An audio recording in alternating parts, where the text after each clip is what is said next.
Hello बच्चों, कैसे हैं आप लोग। आई होप आप अच्छे होंगे। आज की क्लास जो है मैं आपको बताऊंगा इन्फिनिटिव टू के बारे में, राइट। इन्फिनिटिव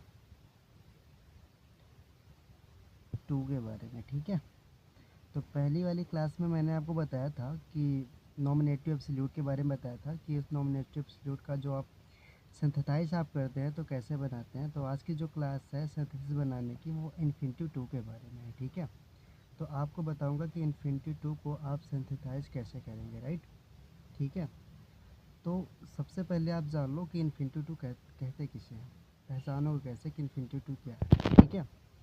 तो हम लिख देते हैं कि जब किसी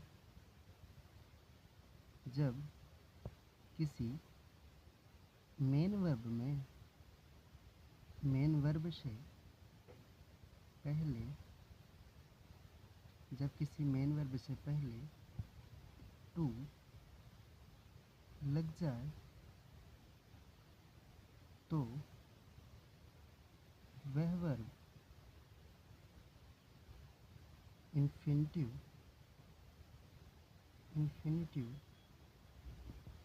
वर्ब कहलाती है, ठीक है। ठीक, क्या लिखा मैंने कहा कि इन्फिनिटी टू कैसे पहचानोगे कि जो आपकी कोई भी सेंटेंस होता है और उस सेंटेंस में आपका एक मेन वर्ब होती है, ठीक है।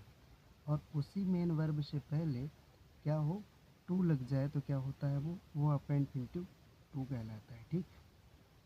क्या कहलाता है, इन्फिनिटिव टू कहलाता है, ठीक।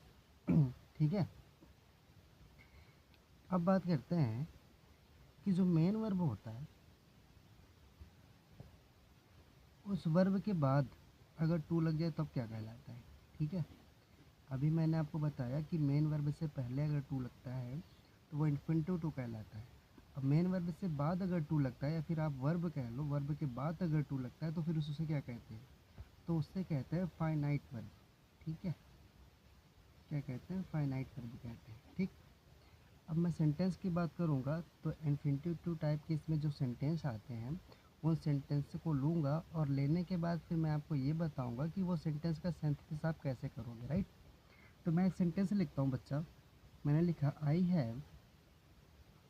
Have some duties I have must perform them, ठीक। ये पहला वाला क्लोज है और ये आपका दूसरा क्लोज है, दो क्लोज हैं आपके पास, ठीक है। तो मैंने आपको बताया था कि जब दो क्लोज होता है इन्फिनिटिव टू को जब आप सिंथेसाइज करोगे इसमें दो क्लोज हैं। जो पहला वाला क्लोज है इस पहले वाले क्लोज को एज इट इज़ लिख देना है। देखो मैं लिख के बता देता हूँ, आई हैव सम ड्यूटीज़, ठीक। और जो दूसरा वाला क्लोज है इसमें देखो सब्जेक्ट भी है, हैव भी है, मस्ट भी है, ठीक है। तो दूसरे वाले क्लोज में आपको क्या करना है कि इसमें देखना है कि इसमें वर्ब कौन सी है और वर्ब ढूंढने के बाद से मेन वर्ब पता करना है। तो ये आपका ये मेन वर्ब हो जाएगा, ठीक है, परफॉर्म। तो ये मेन वर्ब है और इस ऑदम जो है आपका ऑब्जेक्ट है। तो मेन वर्ब आपका परफॉर्म है और इससे पहले आपको क्या लगा देना है, टू लगा देना है, राइट। तो I have some duties to perform them. इस तरह से आपके सेंटेंस को बनाना है, ठीक है। आई होप आपको समझ आया होगा। एक सेंटेंस में और आपको करके बता देता हूँ, ठीक।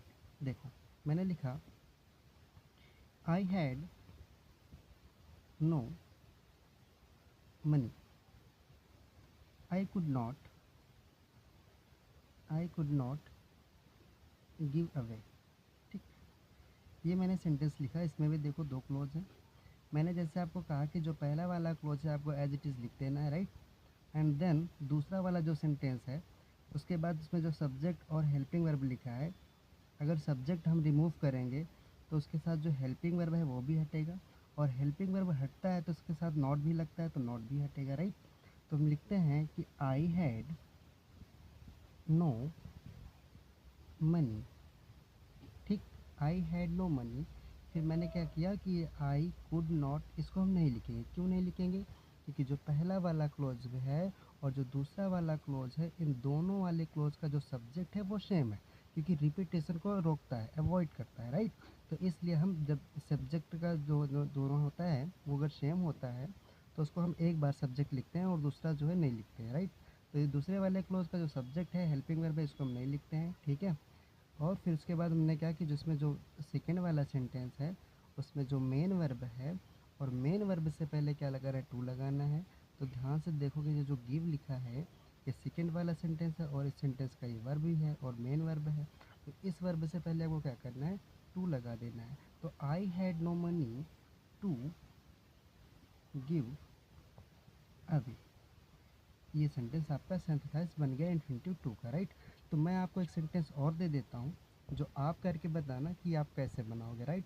जैसे मैंने लिखा man works day and night, day and nights, ठीक। He has he has to support his family, ठीक। ये सेंटेंस है, ध्यान से देखो, ये पहला वाला सेंटेंस आपका लिखा है, ठीक है। और दूसरा वाला जो सेंटेंस लिखा है लिखा है ही has to support his family. तो दूसरे वाले सेंटेंस में जो आपको वर्ब दिख रहा है सपोर्ट, देखो इस सपोर्ट से पहले टू लगा है। अगर सपोर्ट से पहले टू लगा है तो दोबारा टू मत लगा देना, ठीक है। इसलिए सेंटेंस को मैंने लिखा है, बहुत आसान तरीका है। पहले वाले सेंटेंस को एज इट इज़ लिख देना है, दूसरे वाले सेंटेंस में आप सब्जेक्ट को रिमूव करोगे, उसके साथ जो हेल्पिंग वर्ब लगी उसको भी रिमूव कर दोगे। फिर उसके बाद आपको सब्जेक्ट, ये आपका वर्ब लिखा है और इस वर्ब से पहले देखो टू ऑलरेडी लगा है, तो आपको दोबारा टू लिखने की आवश्यकता नहीं है, ठीक है। तो टू सपोर्ट हिज फैमिली कर दोगे, आपका राइट आंसर आ जाएगा, ठीक। एक सेंटेंस मैं और बता देता हूँ, ये तो मैंने बता ही दिया। और दूसरा सेंटेंस मैं और लिखता हूँ, मैंने लिखा गिव, मैंने लिखा गिव हिम अ चेयर, ठीक। उसके बाद he will sit on it, ठीक है। ये मैंने सेंटेंस लिख दिया। अब ये वाला सेंटेंस आपको बना, पहला वाला क्लोज ये रहा, दूसरा क्लोज ये है, और इस क्लोज में आपको वर्ब ढूंढना है, वर्ब से पहले टू लगा के सेंटेंस बना देना, ठीक बच्चा। आई होप आपको अच्छे समझ में आएगा होगा, और अगले वाले क्लास में आपको नाउन फ्रेज में आपको बता दूंगा, ठीक। तो आज के लिए बच्चा इतने ही, ठीक है।